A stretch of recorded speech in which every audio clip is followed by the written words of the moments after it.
రామ్నాథ్ గారు, 4వ తారీఖున ఫలితాలు వెలువడిన తరువాత సింగిల్ లార్జెస్ట్ పార్టీగా టీవీకే అవతరించిన తరువాత జరుగుతున్నటువంటి పరిణామాలు ముఖ్యమంత్రి పీఠానికి అత్యంత దగ్గరగా వచ్చి ప్రభుత్వ ఏర్పాటుకు అత్యంత దగ్గరగా వచ్చి ఒక అడుగు దూరంలో ఆగిపోయిన తరువాత విజయ్ చూసిన రాజకీయ పరిణామాలు అతనికి ఒక కొత్త పాఠాన్ని నేర్పాయని చెప్పొచ్చా?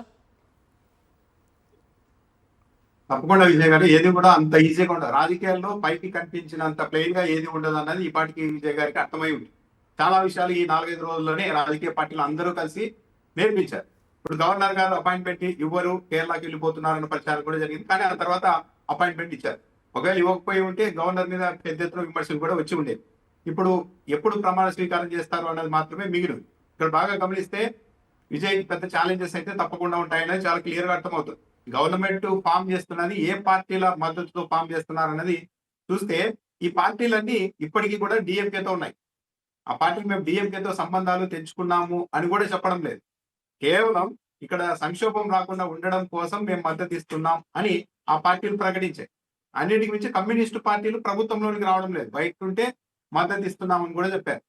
ఏ పార్టీలైనా ప్రభుత్వంలోనికి వస్తే మంత్రి పదవులు తీసుకుంటే ఆ ప్రభుత్వంలో జరిగే లోటుపాట్లకి బాధ్యత వహించే పరిస్థితి ఉంటుంది. కానీ కమ్యూనిస్టులు బయట ఉండడం అన్నది విజయ్కు ఓ విధంగా ఇబ్బందికరమైన పరిస్థితి. ఎందుకంటే అనేక హామీలు ఇచ్చారు, వీటి మీద కూడా కమ్యూనిస్టులు తప్పకుండా ప్రశ్నించే అవకాశం ఉంటుంది.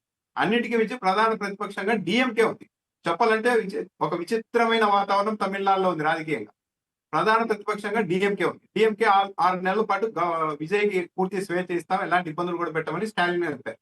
కానీ 6 నెలల తర్వాత అయినా కూడా ప్రభుత్వానికి, అధికార పార్టీకి, ప్రతిపక్షానికి మధ్య వివాదం అనేది ఏదో విషయంలో వస్తుంది.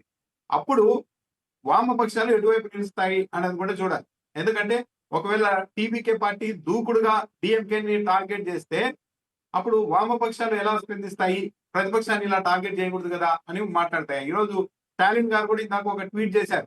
చాలా స్టాలిన్ గారు చేసిన ట్వీట్ చూస్తే విజయ్ దగ్గర ఉండేదంతా మా మిత్రులే, మా మిత్రులు ఏదో విజయ్ ఇబ్బంది పడుతున్నారన్న ఒక సానుభూతితో మద్దతు ఇవ్వాల్సి వచ్చింది అన్నట్టుగా ఆ ట్వీట్ ఉంది. ఆ ట్వీట్ లో ఏం చెప్తున్నారు, నా మిత్రులకు నేనే చెప్పాను, స్వేచ్ఛగా నిర్ణయం తీసుకోండి, ఒక స్థిరమైన ప్రభుత్వం ఏర్పాటు అవడానికి మీరు కూడా మద్దతు ఇవ్వండి అని నేను చెప్పాను.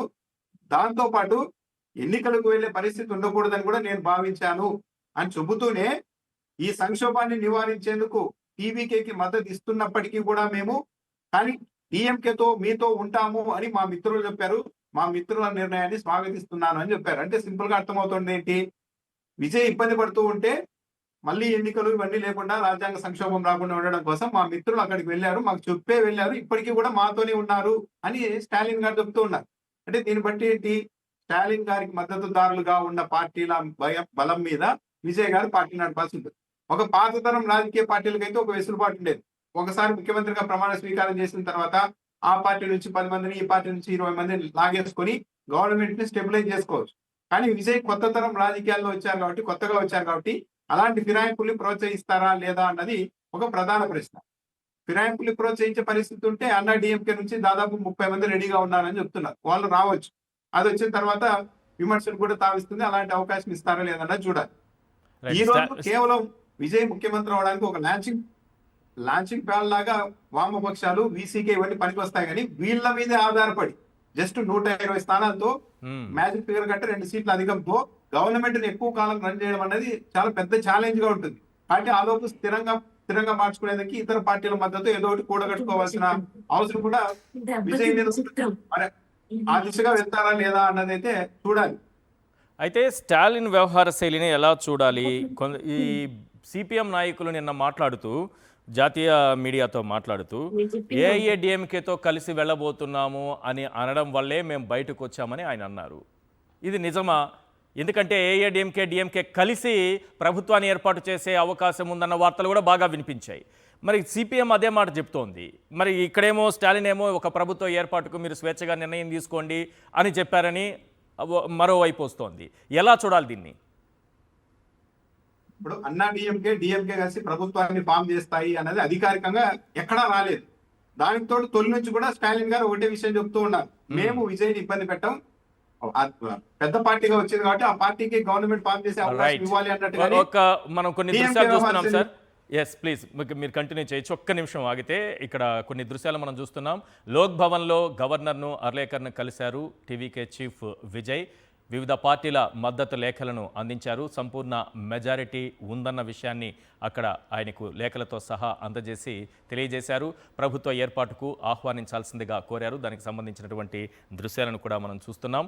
రేపు మధ్యాహ్నం 3 గంటలకు ప్రమాణ స్వీకారానికి అవకాశం ఇవ్వాల్సిందిగా కోరినట్లుగా మనకు సమాచారం అందుతోంది. ఇంకా లోక్ భవన్లోనే విజయ్ ఉన్నారు. గవర్నర్తో భేటీ కొనసాగుతోంది. గవర్నర్ ఈరోజు అసలు అపాయింట్మెంట్ ఇస్తారా లేదా అనేటటువంటి సందిగ్ధం ఒకవైపు కొనసాగింది. ఈ సస్పెన్స్ నేపథ్యంలో తన కేరళ టూర్ను కూడా పోస్ట్పోన్ చేసుకుని గవర్నర్ విజయ్కు అపాయింట్మెంట్ ఇవ్వడం జరిగింది. ఆ వెంటనే కలవడం, తనకున్నటువంటి సంఖ్యాబలాన్ని ఆయన ముందు ఆ లేఖలను, మద్దతు లేఖలను అందించడం, 121 మంది సంఖ్యాబలం తనకున్నట్టుగా టీవీకే పార్టీకి ఉన్నట్టుగా ఆయన చూపించడం జరిగింది. సో గవర్నర్ నిర్ణయం ఎలా ఉండబోతోందనేటటువంటి సందిగ్ధత అయితే ప్రస్తుతానికి కంటిన్యూ అవుతుంది. అంటే ప్రమాణ స్వీకారానికి సంబంధించి రేపు ఉంటుందా, ఎల్లుండి ఉంటుందా, క్లారిటీ రావాల్సినటువంటి అవకాశం ఉంది. అనధికారికంగా మన దగ్గర ఉన్నటువంటి, ప్రస్తుతానికి మన దగ్గర ఉన్నటువంటి సమాచారం చూస్తే రేపు మధ్యాహ్నానికి ప్రమాణ స్వీకారం చేయడానికి కోరినట్లుగా, అవకాశం ఇవ్వండి కోరినట్లుగా టీవీకే చీఫ్ విజయ్ కోరినట్లుగా మన దగ్గర సమాచారం ఉంది. కానీ ఎటువంటి నిర్ణయం తీసుకుంటారు, ఎప్పుడు ప్రమాణ స్వీకారం ఉంటుందన్నది ఒక్కటి మాత్రమే ప్రస్తుతానికి మన ముందున్నటువంటి సస్పెన్స్. అదొక్కటి మాత్రమే. పూర్తి స్థాయిలో సంఖ్యాబలం రావడంతో ఇక టీవీకే ప్రభుత్వం ఏర్పాటు కావడం ఖాయంగా కనిపిస్తోంది. విజయ్ ముఖ్యమంత్రిగా ప్రమాణ స్వీకారం చేయటం ఖాయంగా కనిపిస్తోంది. ఎస్ ప్లీజ్ రామ్నాథ్ గారు. ప్రమాణ స్వీకారం ఇప్పుడు ఉంటుంది అన్నది తేలాలి, కానీ గవర్నమెంట్ అయితే విజయ్ గారు ఫామ్ చేయడం అయితే దాదాపు ఖాయం. ఇందులో అనుమానం ఏం లేదు. ఆ తర్వాత పరిస్థితులు ఎలా ఉంటాయనే దాని మీద చర్చ. కాకపోతే ఇక్కడ స్టాలిన్ గారు కూడా తొలి నుంచి కూడా ఎన్నికలకు వెళ్ళడానికి ఏ పార్టీ కూడా రెడీగా లేదు. ఏదో డిఎంకే కావచ్చు, అన్నా డిఎంకే కావచ్చు. ఎందుకు వెళ్ళడానికి రెడీగా లేరు అంటే అసలు విజయ్ గారికి ఇన్ని సీట్లు వస్తాయని ఎవరు ఊహించలేదు. ఇప్పుడు ఎలక్షన్ జరిగితే మళ్ళీ ఇంతకంటే ఎక్కువ మెజారిటీ పెరిగే అవకాశం ఉంటుంది. పైగా దాంతో పాటు ఆడుకున్నారు కాబట్టి ఇంకా సింపతి పెరుగుతుంది. కాబట్టి తొలి నుంచి కూడా డిఎంకే అన్నది ఎన్నికలకు కూడా సిద్ధంగా లేదు. ఒక ఏడాది పాటైనా కనీసం విజయ్ ముఖ్యమంత్రిగా ఉంటేనే విజయ్ మీద ఉన్న అంచనాలు, ప్రజల్లో ఉన్న వ్యామోహం ఇదంతా ఒక కొలిక్కి వస్తుంది. కాబట్టి దీన్ని డిస్టర్బ్ చేయకూడదన్న విధానంతోనే డిఎంకే ఉంది. స్టాలిన్ గారు కూడా ఉన్నారు. స్టాలిన్ చెప్పాలంటే చాలా హుందాగానే ఆయన వ్యవహరిస్తూ వచ్చారు. సో మొత్తం మీద అయితే ఇప్పుడు గవర్నమెంట్ అయితే ఫామ్ చేస్తారు. కానీ విజయ్ గారు రెండింటికి సిద్ధంగా ఉండాలి. గవర్నమెంట్ స్థిరంగా సుదీర్ఘకాలం పాటు నడవాలి అంటే ఒకటి ఫిరాయింపుల్ని ప్రోత్సహించేందుకైనా సిద్ధంగా ఉండాలి. అంటే అన్నా డిఎంకే నుంచి, ఏ పార్టీ నుంచి కొద్దిగా ఎమ్మెల్యేలు తెచ్చుకోవడానికి సిద్ధంగా ఉండాలి. లేదు అలాంటి అనైతిక రాజకీయాలు చేయకూడదు అనుకుంటే డే 1 నుంచే బెస్ట్ పర్ఫార్మెన్స్ ఇస్తూ ఏ రోజు ఎన్నికలు వచ్చినా సరే టీవీకే మళ్ళీ గెలవడానికి సిద్ధంగా ఉంది అన్నంత జాగ్రత్తగా పాలన చేయాలి.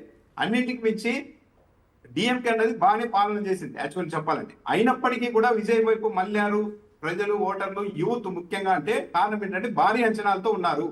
ఈ అంచనాల్ని రీచ్ అవ్వేందుకు కూడా నిరంతరం విజయ్ శ్రమిస్తూ ఉండాలి. ఈ అంచనాలను అందుకోవడం అనేది ఇప్పుడు పెద్ద టాస్క్, ఛాలెంజ్. సో ఇవన్నీ చేస్తూ రెడీగా ఉండాలి. ఏ క్షణం ఏది జరిగినా సరే తాను మళ్ళీ ఎన్నికలకు వెళ్ళిన ఒక సందర్భంలో గెలవడానికి సిద్ధంగా ఉన్నానన్నట్టుగానే పరిపాలన చేయాలి. ఒక విధంగా ముఖ్యమంత్రి పదవి వస్తోంది, కానీ అది ఒక పరీక్షలా వస్తోంది.